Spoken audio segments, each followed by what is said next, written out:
Here we are at Silverton, and that's the town of Silverton in that valley. It's an old mining town from the 1870s, and what's coming is the old-fashioned train that takes people up to Silverton. It's going to go right by us. You can see the Animas River, which is flowing to my right of the tracks, and the beautiful scenery in the background. This is June the 11th, 2021. Here comes the train. He knows I'm not on the track, so we should be safe. He's got his big light on. You can see him swaying. It's a narrow track railroad, because that's how you built them in the mountains for mining. Very old-fashioned railroad. Here he comes.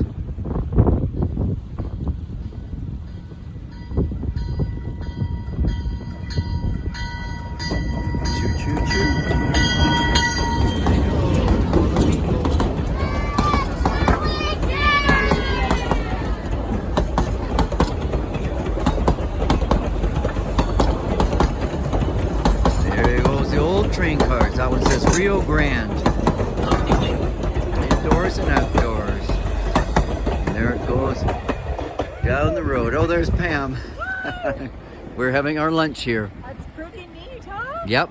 We're on the Animas River. You can see in the background the mountains of snow of the Colorado Rockies back there. That's pretty fun. And there's the river. Great place to have our lunch, don't you think? Good spot, Pam. Bye-bye. Bye.